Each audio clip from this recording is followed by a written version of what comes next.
好啦，咁啊有一段時間咧都冇喺 YouTube update 過啦。咁咧之前原本咧年頭嘅時候諗住講下咧前列腺癌一啲最新嘅治療進展咧，咁一路都冇時間去拍啊。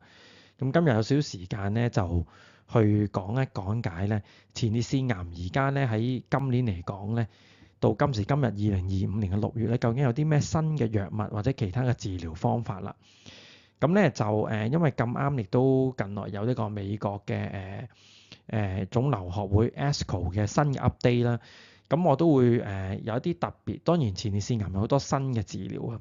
公布咗出嚟。咁我哋有啲重要嘅，我都會喺呢條片度咧，盡量去為大家講解少少啦，咁樣。咁啊，事不宜遲，去睇一睇啦。咁咧，首先咧，我哋前列腺癌咧，其實第一講翻啲基本嘅資料啦，就係話。有一啲係局部嘅，譬如最左邊就係局部嘅腫瘤啦。但係啲時候咧，前列腺癌如果你一開始醫得唔好咧，佢其實前列腺癌會好似一條路軌咁嘅，即係佢咧喺擴散走出嚟嘅時候，其實佢有一個會沿住嗰個一條路軌咁，譬如1、2、3咁，佢沿住嗰啲淋巴、沿住啲骨咁樣擴散。咁所以隨住中間嗰幅就話biochemical recurrence，即係話。有時啲時候咧就明明醫好咗，照就照唔到有翻發，但係個 PSA 咧一路都未跌到接近0。如果咁嘅情況就係啲叫喺個 PSA 指數淨係得個高 PET scan 照唔到有嘢，就叫 biochemical recurrence，一個生化上嘅翻發啦咁樣。咁但係如果你嗰陣時再唔處理拗下咧，佢亦都會明顯咧去 PET scan 照得到可能啲骨啊或者淋巴，或者再甚至啲去到最右邊咧就係話有一啲叫做。對好多嘅荷爾蒙藥或者藥物都會產生抗藥性咧，咁嗰啲病通常比較難醫。咁所以整體嘅概念就係話前列腺癌，你當然等佢冇擴散已經快啲用最好嘅方法治療啦。如果一開始有少少擴散咧，其實仍然有機會咧可以長期根治嘅，就一定要用到好重嘅方法咧，一次過咧將個病咧係去消除佢啦。如果唔係咧，佢就會一笪一笪咁樣不斷咁樣去傳播開去。咁留意呢幅圖咧就比較簡單，比較看好度簡單咧。其實佢都講下，你見到好似點解啲股票咁又升又跌啊，一條線啦咁樣。X 嘅 axis 就係個時間啦，Y axis 就個 PSA 啦。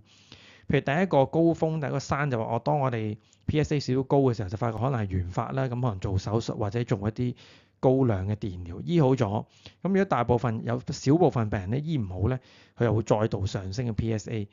咁嚟講，如果再上升咧，咁亦都可能係一個生化上嘅一個翻發啦。如果再醫得唔好咧，咁就可能要治療，就要用呢個叫做 ADT 啦。ADT 即係咧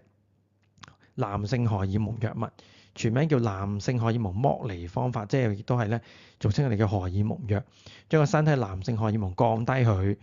咁咧就因為前列腺癌咧係靠男性荷爾蒙去生長嘅。如果降低咗男性荷爾蒙咧，其實個腫瘤就慢慢咁跌啦，所以見嗰條 curve 又再跌。但佢跌一跌下咧，你可能以為冇事，但係過咗一排咧，就進入咗一個第4個山丘，即叫 CRPC，即係咧對男性荷爾蒙抗藥嘅情況啦。咁呢一啲情況咧就比較棘手。你見下邊個圖叫 NHA，即係話用啲新型嘅荷爾蒙藥，或者我哋俗稱叫標靶藥啦。咁如果再唔得嘅，就要加化療或者其他，如此類推，右邊好多唔同嘅藥物。到 PSA 又升到好高，咁越嚟越抗藥就比較難醫噶啦。咁所以咧最緊要我哋就係話喺前期最好第一個山丘嘅時候，局部未翻冇擴散，即刻醫好佢啦。如果嗰個唔得咧，喺第2個、第3個關卡咧，少少 PSA 升或者咧第一次出現擴散情況咧，要用盡方法咧醫好佢咧，咁就唔使個病人咧進入一個 CRPC，即係進入一個抗藥性嘅階段咧，就不斷轉來轉去啲藥啦。咁無論點咧，喺過往嗰40-50年，主要嘅方法治療前列腺癌，萬一出現小型嘅擴散咧，就用呢個 ADT 啦，荷爾蒙藥去治療啦。咁咧，所以呢幅圖好複雜啦，有個英文咁樣，其實都好簡單，分翻將前列腺癌分為3部分，一部分咧就係最左邊就係冇擴散局部，咁呢部分可以用手術啦，或者用一啲高量嘅新型嘅電療啦，兩者嘅效果其實對等嘅，咁亦都有好大兩個都好大機會醫得好個病嘅。咁呢個之前咧我都有講過啲局部嘅前列腺癌點樣醫㗎啦，有興趣咧睇翻我之前講嘅 YouTube 片。咁第中間個階段就係今日所講嘅叫 hormone sensitive prostate cancer，即係話咧個疾病雖然擴散咗，但係咧仍然對荷爾蒙藥係有反應嘅。咁我哋今日主要係講呢個階段嘅新嘅治療。最後右手邊嘅階段咧，我就會遲啲再出條片，就係講話好啦。咁如果進入咗比較困難，叫 CRPC castration resistant prostate cancer， 即係話對荷爾蒙藥都抗藥性嘅，咁啊有啲咩方法治療咧？咁我未來都會出另外一條片咧講呢一部分。咁今日主要講咧紅色圈低中間就話有抗藥，有擴散，但係咧對荷爾蒙藥仲係陽性表現嘅。咁簡單講，可以分為你見話好多個 box， 每一種 box 都寫咗好多唔同嘅藥物名，但每一種藥物咧無可否認咧，就最重要咧都係一個荷爾蒙藥 ADT， 截斷男性嘅荷爾蒙藥。咁通常咧係好多時係啲針劑嘅藥啦，打落肚皮啊，有啲係每一個月，有啲每3個月，甚至有啲係半年打一次咁樣。但好多時我哋知喺呢個階段咧，淨係荷爾蒙藥唔夠，咁有啲時候我哋會加啲口服嘅標靶藥㗎啦，而家。咁咧下邊都有好多隻啦，有 abiraterone、apalutamide、docetaxel、enzalutamide， 亦都有部分人會打化療嘅 DOC， 即係 docetaxel 一隻化療藥，亦都可以用化療藥再加埋標靶醫。咁所以喺呢個階段，我哋一般叫雙聯嘅療法，即係話咧第一個聯即係兩種療法，第一就係荷爾蒙藥 ADT 截斷男性嘅荷爾蒙，再加啲叫做口服嘅超級荷爾蒙藥，亦即係標靶藥。咁有好多種選擇，呢度唔係話沒邊種好啲啊，只係有呢個選擇，可以有 abiraterone 啦，中文叫阿比特龍啦 ，apalutamide 咁我呢個中文就唔記得咗叫咩啦，就 enzalutamide 等等啦。咁用呢一類嘅藥咧，其實都可以去加落個荷爾蒙藥，叫雙聯療法。有少部分病人可能要3聯療法，就係除咗以上嗰兩種咧，仲要加埋化療。一般俾啲比較同一時間好多骨轉移啊，或者比較惡嘅病人啦個病。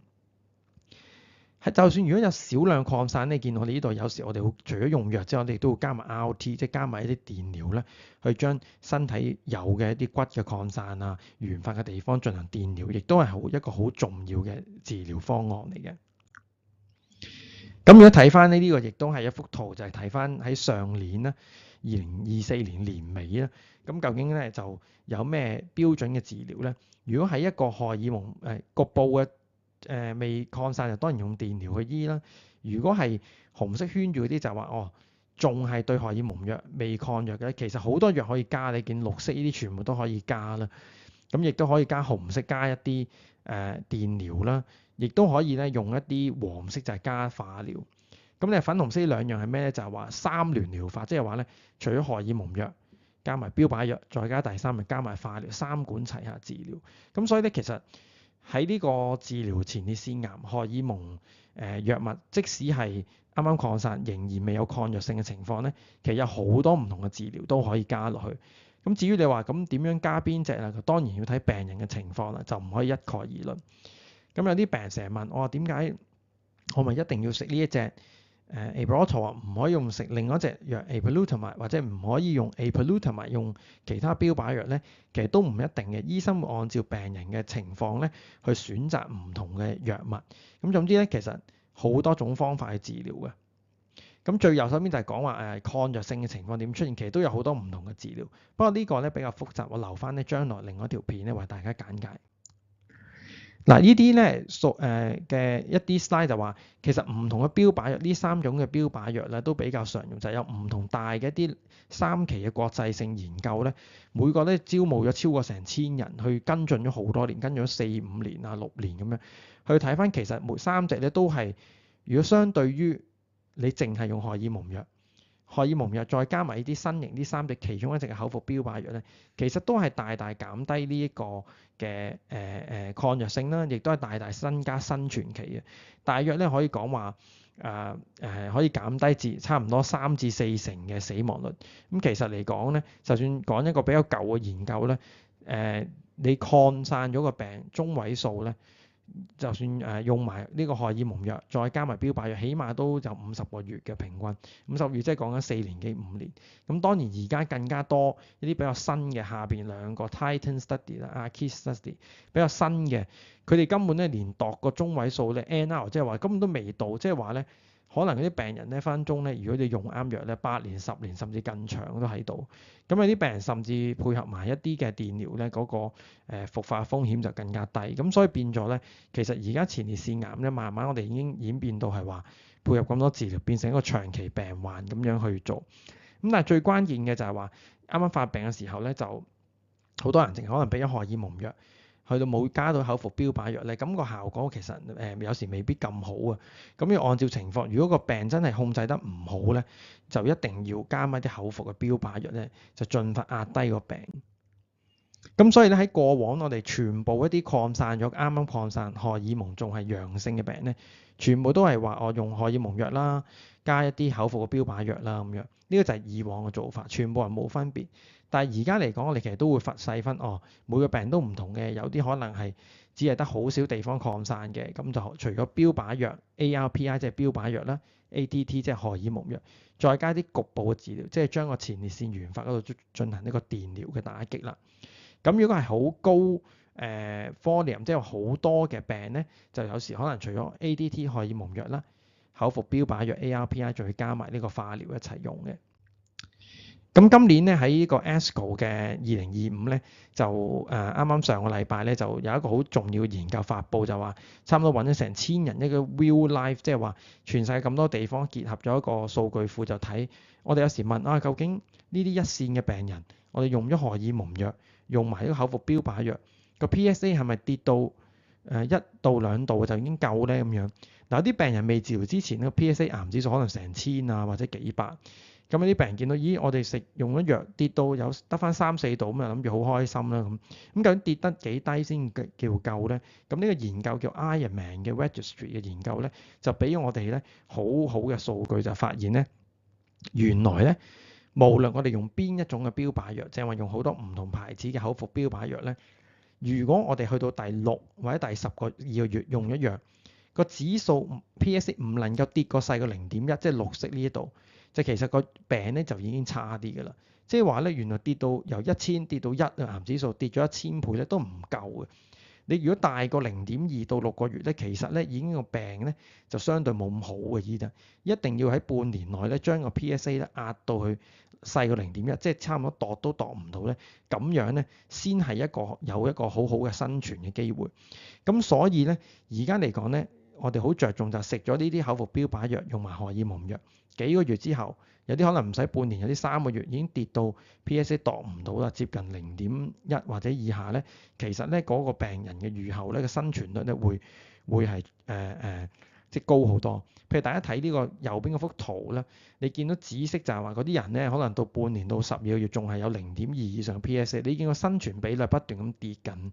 但係如果去到綠色，即係話細過0.1，即係半年已經差唔多度都度唔到嘅 PSA。咁無論你用邊一隻嘅標靶藥咧，其實個生存期咧都係長啲。咁換言之咧，我哋就有一個新嘅諗法就係會唔會有啲人先咧就俾荷爾蒙藥同埋口服標靶藥，假如佢壓到係細過0.1咧，可能我哋就唔需要再加3聯療法，即係唔使加化療啦。但係如果達唔到壓到細過0.1咧，半年後咧，咁我哋可能咧就要加上化療。咁呢個研究就俾我哋一個提示，就係話我哋要按住個情況咧去改變個藥物，去增強啦或者係減低個藥物。譬如有啲話好快1-2個月已經食到跌過0.1會唔會個標靶藥口服嘅可以酌情減輕啲啦？一來減輕一啲副作用，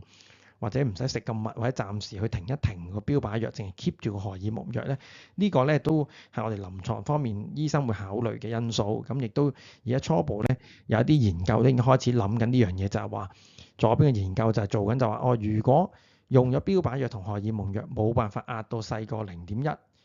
以下嘅，咁我考慮咧就會去加埋6針嘅化療啦。咁調翻轉，如果右邊嘅研究就話我哋叫 de-escalate，就係有啲人好快用咗細個PSA 已經細過0.2，用咗至少1年嘅呢個口服標靶藥，如果一路都幾好喎個病，咁咧索性咧連荷爾蒙藥同埋呢個口服標靶藥都間斷咁樣用，即係話可以減低嗰個個藥，唔使用咁多藥，可以減輕少少。咁呢啲咧仲係一個研究進行中，但喺國際嘅方向，大家已經諗，其實唔係個個病人一樣，唔係個個好似罐頭咁一定係好似兩餸飯咁，永遠都係不嗰兩個餸俾你，係真係咧因應咧你嘅情況咧係揀唔同嘅餸去，或者揀唔同嘅治療咧去俾你嘅。咁所以咁你話咁多隻口服嘅標靶藥，有時我哋點揀咧？有時咧亦都要考慮每隻藥有唔同嘅其實佢哋嘅益處係大致上差唔多。咁主要考慮會唔會有唔同嘅副作用啊？亦都睇下病人，譬如某啲藥，如果病人係有糖尿嘅，某隻藥咧可能要加埋啲類固醇一齊用咧，咁就會令到糖尿係差啲啦。咁但係咧，現實上咧好多時咧喺無論香港又好啦，外國又好啦，邊度都好咧，其實用邊隻藥主要睇有冇一啲基金資助或者保險包唔包啊，呢啲係比較實際嘅情況啦。咁所以未來咧就大家都係話，雖然荷爾蒙陽性嘅一啲嘅腫瘤咧，其實有啲時候我哋都好多種唔同嘅分法啊，分下去唔係淨係話睇佢個疾病多唔多，亦都睇下佢食咗嗰啲標靶藥幾個月內撳唔撳到個 PSA 低過0.2或者甚至低過0.1咧，再去選擇究竟可能可以停下個標靶藥或者停下個荷爾蒙藥，又或者加埋一啲咧叫做寡轉移，加埋一啲電療，電晒啲腫瘤算啦，就唔使俾咁多藥啦咁樣。咁因為你長期俾荷爾蒙藥喺標靶，其實都會有好多唔同嘅副作用。咁所以而家個學界諗法都係，如果假如啲病控制得好好咧，藥物咧可以適當減輕。調翻轉，如果醫得俾咗雙聯療法，荷爾蒙藥、標靶藥都唔好咧，或者唔夠好，有時未必唔好係唔夠好咧，就早啲咧可能要落重啲加啲新型標靶，或者加一隻甚至兩隻化療一齊用啦。即係講個其實好多時一個病人擴散荷爾蒙藥係一個主要嘅一個中斷男性荷爾蒙嘅荷爾蒙藥啦，係一個主要嘅療法。但係呢種療法咧有好多唔同好多副作用，譬如用得多個人會肥啦，可能心血管疾病多啦，或者亦都有啲抑鬱啊，或者骨質疏鬆啊咁樣。咁所以咧近來呢個喺呢個 ASCO 2025有一個細型嘅研究啦，純科學嘅討論啫，就話咧我不如又揾一啲病人去可能翻發啦，我哋唔好俾荷爾蒙藥住，我哋俾一隻Lutetium 177啲放射性嘅標靶放射藥物。之前我有條片都介紹過呢隻藥物，咁咧就去打晒啲身體腫瘤，咁咪唔使俾咁多荷爾蒙藥，咁咪少啲長期副作用咯。咁做得唔得咧？咁個研究亦都分成兩組啦，揾咗58個，一個咧就咁觀察佢，即係見到 PSA 有啲升就咁觀察；另外一個咧就係用打2次嘅一個Lutetium 177 PSMA 嘅放射標靶藥物啦。咁你見到有啲病人咧就都打完之後啲腫瘤明明 PET scan 又打2針都會消失咗啦。咁大家見到咧，其實佢嗰個藍色嗰條線就做咗，如果你嗰班人係有做呢2針嘅話咧，去到叫做需要即係個疾病嘅惡化嘅程度係大大減輕啦，差唔多減少90幾個% 惡化程度，亦都係咧可以做咗之後呢個 PSA 可以穩定一段時間，個時間咧亦都係大大，你話中位數咧，如果拉過就係話，如果用咗呢2針咧，可能有成年半咧，都基本上 PSA 都唔會升翻轉頭，咁就可以延誤需要俾咁多